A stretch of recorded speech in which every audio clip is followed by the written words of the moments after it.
항상 이런 심포지엄에서 제일 마지막 연사는 조급해지기 마련입니다.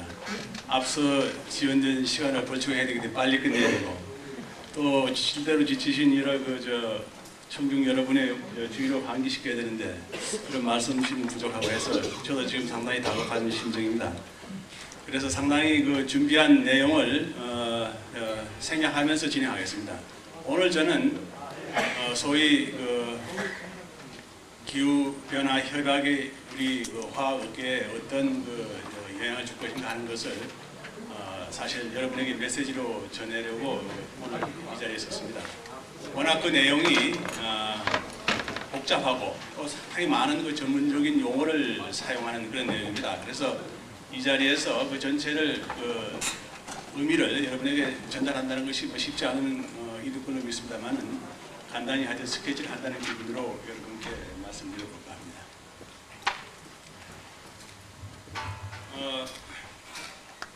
앞서 우리 국내 유수의 기업체에서 지속 가능 경영의 여러 사례들에 대해서는 잘 설명해 주셨고 또 많은 참고의 말씀을 드렸기 때문에 저는 그런 일반적인 이야기는 차지하고 아마도 지속 가능 발전에 의한 경영에서 가장 중차대한 어떤 이슈라고 생각되는 소위 말하는 기후변화 협약 대응에 대해서 저는 제 이야기를 국한하려고 합니다.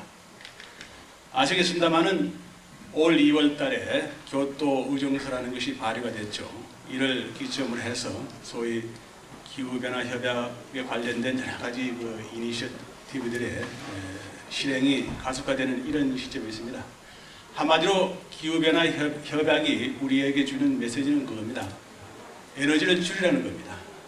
그것도 몇 년 전, 10년 전, 20년 전 그 수준으로 에너지 사용을 줄이거나 감축하라는 또 동결하라는 그런 메시지입니다.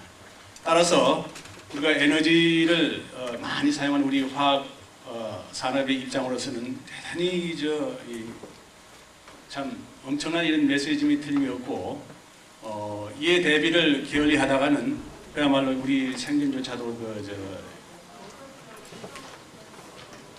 개런티할 수 없는 이런 입장이 되지 않을까 이런 시사점을 주는 그러한 메시지가 되겠습니다. 조금 더 구체적으로 말씀드리면은 최악의 경우에는 지금 현재 가동하고 있는 우리의 생산 활동을 줄이거나 또는 신규 사업 확장을 할 수 없는 이런 단계까지 우리가 이르지 않을까 하는 그런 의구심을 주는 내용이라고 하겠습니다. 여러분들이 본론으로 들어가기 전에 회사 소개를 했는데 저는 회사 소개를 그치도록 하겠습니다. 그러나 LG화학이라는 그 회사에 대해서 한 몇 마디만 구두로서 여러분에게 소개해드리고 넘어가겠습니다. 저희 LG화학은 크게 이 세 가지 비즈니스 영역을 가지고 있습니다. 그러니까 석유화학 분야하고 또 산업재 분야 그리고 가장 최근에 우리가 만든 소위 정보전자 소재 산업 분야로 되어 있습니다. 지금 그 포트폴리오 구성은 한 6대 3대 2 정도로 되어 있고 아마 한 5년 이내에 이것을 비슷한 비중으로 만들려고 하는 것이 저희의 어떤 비즈니스 골이 되겠습니다. 올해로 우리 LG화학의 이 레베뉴가 10조를 돌파하게 되겠습니다. 아마 LG화학 단독으로는 한 11조, 또 결합 기준은 한 13조가 되냐가 생각되고 이것을 우리가 2010년까지는 한 20조 이상이 되는 그런 회사로 한번 발전시켜 보려고 하고 있습니다. 그러면 기후변화 협약 대응 전략을 말씀드리기 전에 온실가스 감축 패러다임의 변화 내용에 대해서 여러분에게 잠시 소개를 올려야 되겠습니다. 아시겠습니다만은 2004년까지 온실가스 감축 활동을 한다면은 주로 이 생산 현장에서 비용을 절감하기 위해서 그래서 궁극적으로 회사의 이윤을 극대화하기 위해서 행해지던 일반적인 에너지 절감 활동이 대부분이었습니다. 이런 에너지 절감도 결과적으로는 우리가 온실가스 저감에 상당히 기여를 한 것은 사실입니다. 그런 내용들이 올 2월 교토 의정서가 발효됨으로 인해서 이제는 어넥스 1 국가들, 다시 말하면 교토 의정서의 의무를 지게 되는 그런 국가들은 이젠 싫든 좋든 어떤 구속력을 가진 이 규제로서 이 의무를 지키게 돼야 됩니다. 그 의미는 과거에는 어떤 경제적인 측면에서 어떤 그 비용 절감이라든지 이런 측면에서 온실가스 저감 노력을 했습니다만은 이제부터는 싫든 좋든 자기에게 주어진 그 의무를 완수하기 위해서 그것이 비경제적인 그런 내용이든 어떻든 하여튼 이 온실가스 저감 노력을 해야 된다는 그런 이야기가 되겠습니다. 그래서 혹자는 이야기하기 전에 혹자는 이 온실가스 감축 내용, 다시 말하면 향후 우리가 대처해야 될 기후변화 협약 대처는 마치도 21세기의 기업 경영을 위한 면허증과 같다 하는 이런 이야기까지 하는 사람이 있습니다. 그래서 앞으로는 선진국 기업이든 개도국 기업이든 모든 기업이 회사의 어떤 기업의 의사 결정에서 이 문제를 이제 핵심 인자로 다루지 않으면 안 되겠다 하는 이런 시점에 왔다고 말씀드릴 수 있겠습니다. 그러면 몇 가지 이 패러다임 변화를 몇 가지 사례를 통해서 여러분께 말씀드려볼까 합니다. 제일 먼저 말씀드린 내용이 소위 이산화탄소를 거래할 수 있는 새로운 시장이 열렸다 하는 내용이 되겠습니다.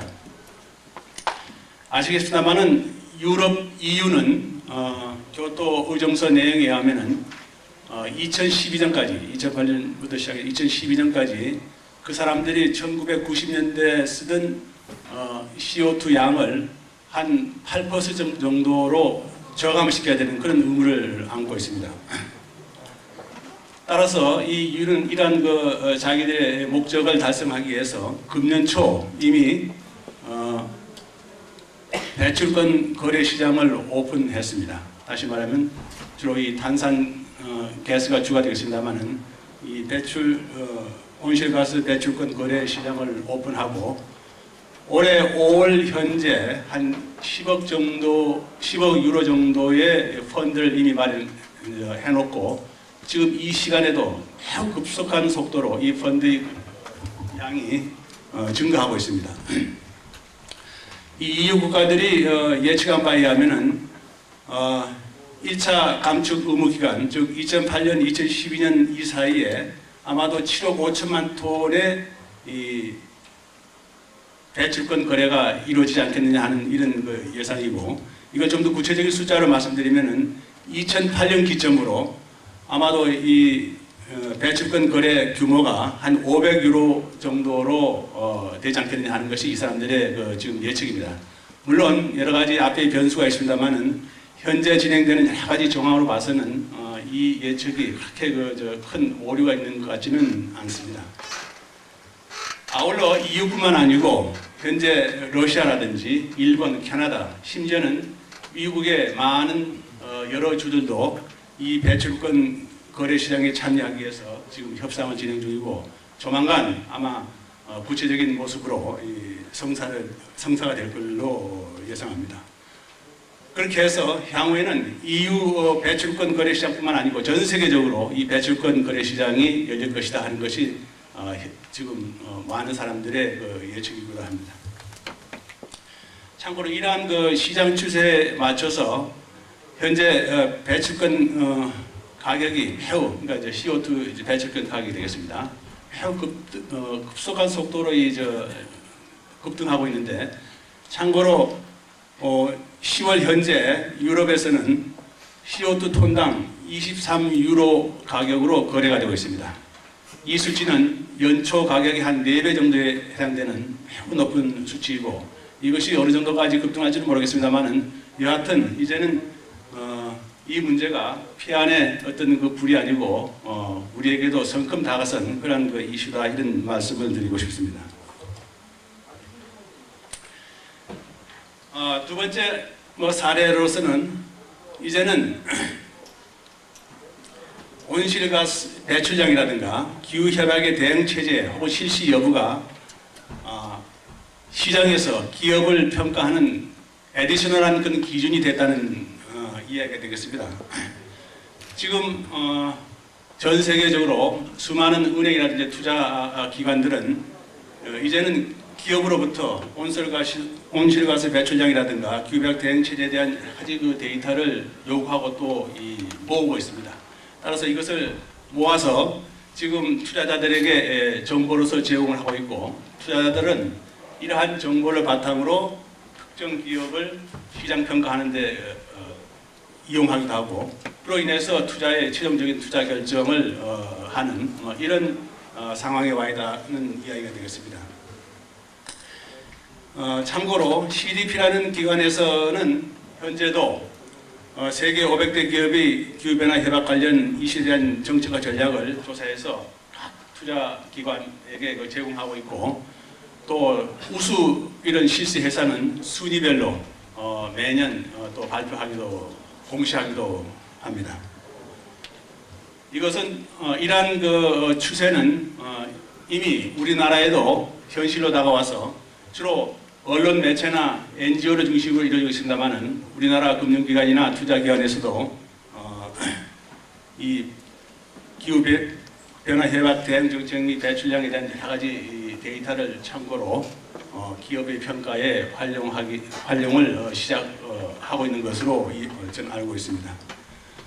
아울러 국제 표준 재정기구인 ISO에서도 배출량 거래 계산 방법 혹은 이 검증 방식에 대한 기준을 주관 스터디해서 조만간 발표할 것으로 또 알려지고 있습니다. 세 번째 이 사례는 소위 그 탄소세라고도 불리우는 기후변화 특별세의 대두입니다. 이미 영국에서는 실시되고 있고, 일본에서도 올해 이 탄소세 부과를 실시할 예정이었으나 이 산업체의 반발이 상당히 거세서 아마 내년도로 미룬 것 같습니다. 일본 정부의 의지는 내년도에는 기필코 이 탄소세 시행을 하겠다는 이런 뜻인 것 같습니다. 기본적으로 탄소세라는 것은 온실가스 배출 원인 에너지원, 다시 말씀드리면은 이 석탄이라든지 석유라든지 그다음에 천연가스에 부과하는 그러한 세금이 되겠습니다.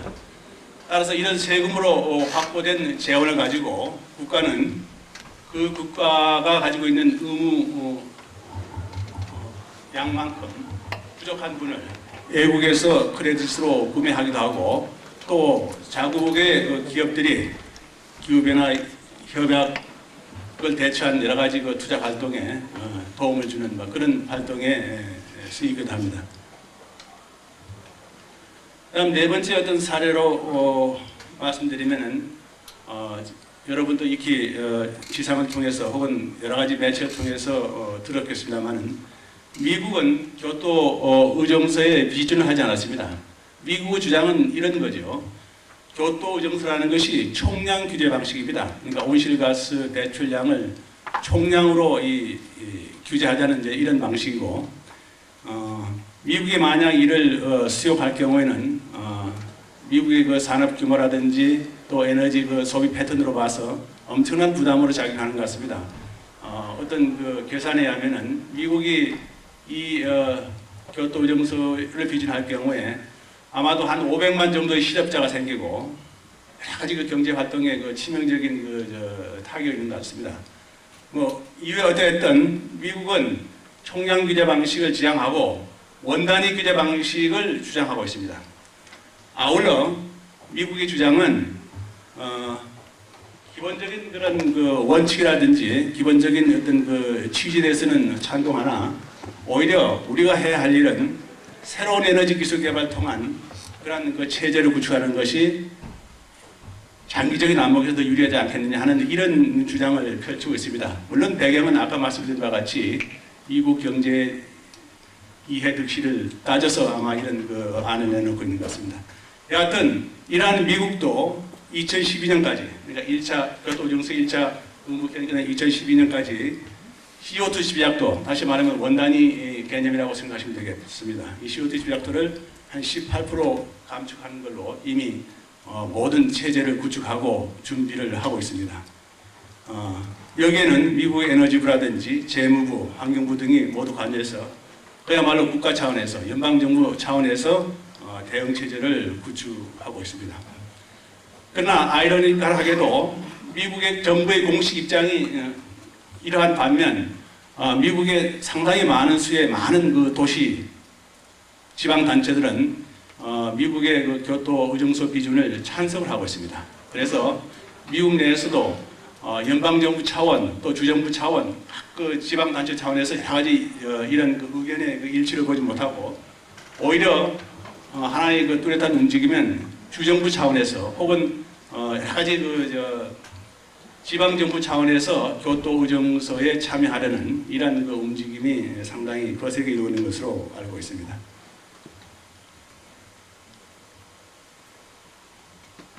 이러한 세계적인 추세에 맞춰서 우리 정부도 이미 나름대로의 대응을 시작하고 있습니다.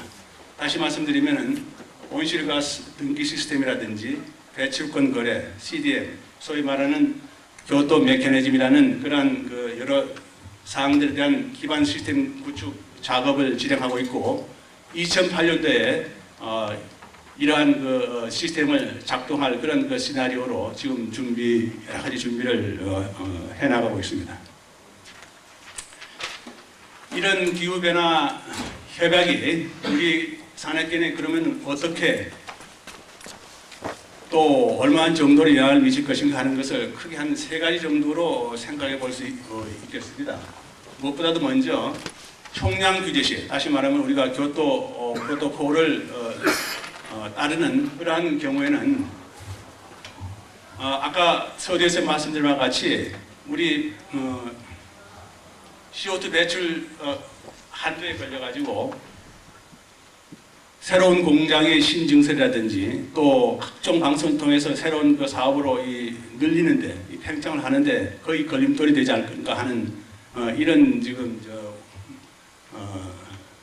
우려가 있고, 두 번째는 현행 에너지 세제의 강화로 에너지 단가의 급격한 인상이 예상돼서 기업의 어떤 그 제품의 제조 원가의 압박 요인으로 작용할 것은 명확한 이야기인 것 같습니다. 다음 세 번째는 무엇보다도 우리로서는 이 세계볼 그런 대목이 되겠습니다. 이 탄산가스 저감을 유도할 수 있는 비관색 장비의 강화가 지금 EU를 중심으로 지금 세계적으로 이게 조만간 이게 실시화가 되지 않겠느냐, 구체화가 되지 않겠느냐 하는 이런 이야기가 되겠습니다.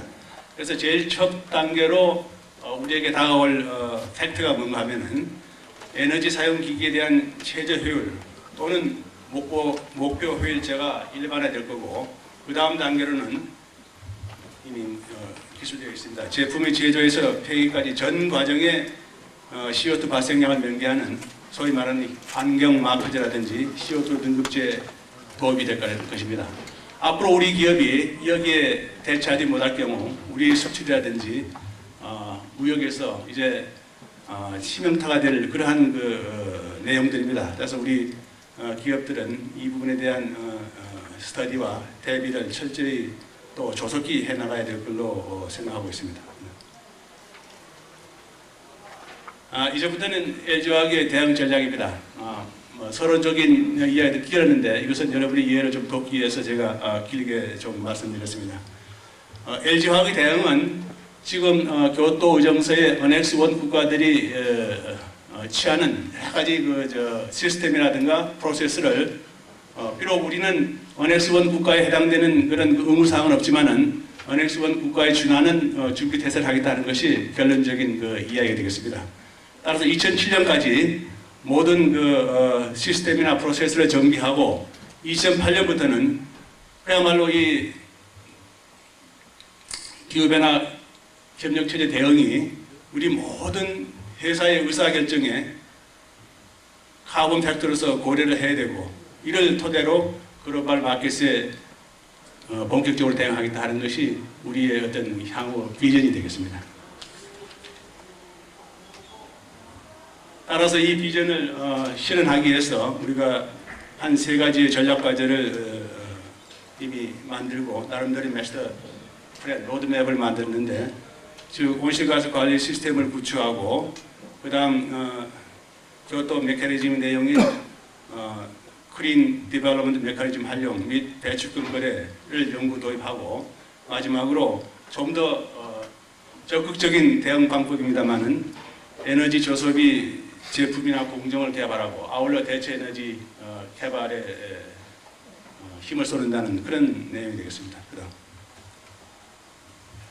그다음 전사적인 이런 조직은 나름대로 회사의 특성을 살려서 본사의 TFD를 만들고, 이 TFD가 말하자면 전 업무를 총괄적으로 정리하고 지휘하는 그런 내용이 되겠습니다. 그리고 목표 달성 주체인 각 사업장, 사업본부라든지 사업장이라든지 각 공장이라든지 기술본부라든지 이런 쪽은 각각 전담 담당 조직이나 인원을 두어서 우리 비전 달성의 전략과제 수행을 담당케 했습니다. 현재 한 120명 정도가 이 기후변화 협약 대응을 위해서 지금 일을 하고 있습니다. 그다음 저희의 현재 추진 현황을 말씀드리면은 이미 완료된 부분이 소위 말하는 온실가스 인벤토리 구축입니다. 즉 배출 통계 구축이 되겠고, 올해 하반기까지는 중장기 사업 계획에 입각한 각종 온실가스 배출에 대한 저감 잔재량을 분석을 끝내고, 2006년에는 감축시적 등록 관리라든가 사업장별 배출 관리와 같은 이런 사항들을 IT 기반으로 해서 관리 시스템을 구축을 끝내는 걸로 하고, 2007년부터는 그야말로 본격적인 온실가스 관리 체제에 돌입하는 것으로 되어 있습니다. 본격적인 온실가스 관리 체제라는 것은 이미 교토 메커니즘에 명시되어 있는 그런 내용들이 되겠습니다.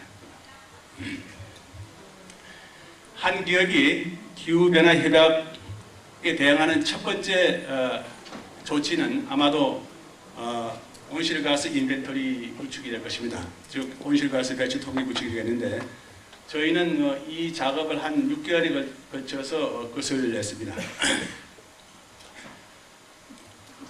지금 온실가스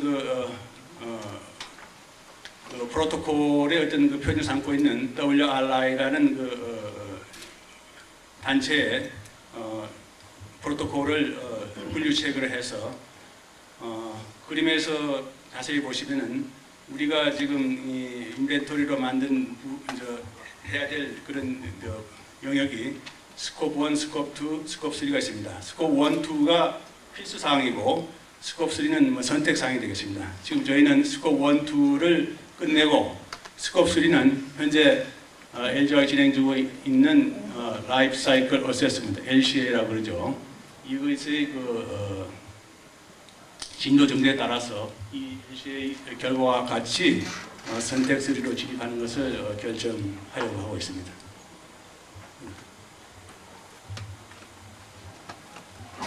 저희가 이루고자 하는 목표는 이렇습니다. 2012년까지 우리 LG화학이 1996년에 배출했던 양만큼 저감시키겠다.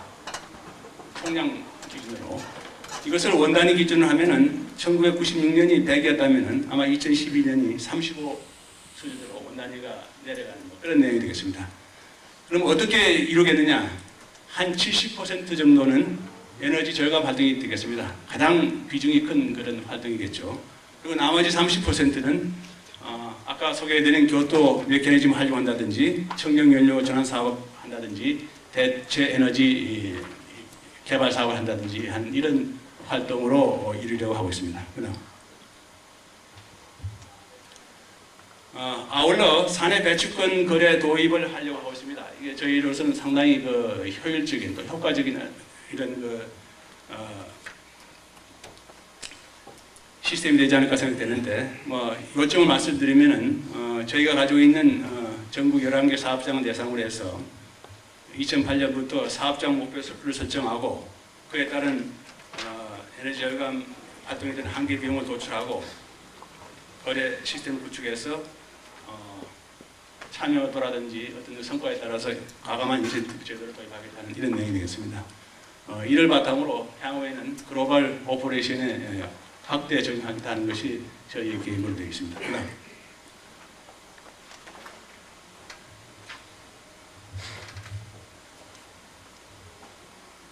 내집 말입니다. 결국 이제 우리나라는 경제 규모로나 또 온실가스 배출량 기준으로 볼 때 세계 10위권의 그런 어떤 의미에서는 대국이 되었습니다. 우리가 비록 교토 의정서 언엑스1 기준을 하는 언엑스1 국가에 포함되어 있지 않지만은 지금 세계가 우리한테 주는 압박은 조만간 아마도 2차 의무 기간이 아니고 그보다 더 어떻게 하면 더 빠른 시일 내에 우리한테 그런 의무를 부여하려고 봅니다. 우리가 그 의무를 받아들여야 할 그런 운명이라고 생각됩니다. 자, 그렇게 하기 위해서 우리가 무엇보다도 이 기후변화 협약이 우리한테 주는 그런 의미, 임팩 등등을 잘 스터디하고 대비를 해야 될 거로 믿습니다. 특히 우리 화학 산업은 이 문제에 더욱더 다른 어떤 산업보다도 더욱더 이니시티브를 쥐고 조기에 아주 준비를 해야만 될 것이다. 또 그 방법이 수동적이고 과거와 같은 우리 개도국 입장에서 생각하지 말고 매우 적극적이고 오히려 어떻게 보면은 가장 선진화된 그런 국가 기업이 할 수 있는 그런 방식으로 적극적으로 대처해야 되겠다는 것이 제 마지막 이야기가 되겠습니다. 너무 급히 달려와서 조금 이해라든지 부족한 부분이 있으면은 나중에 패널 토의 시간에 혹시 질문사항이 있으면은 해주시면은 제가 아는 것, 성의껏 대답드리겠습니다. 감사합니다. 박사님.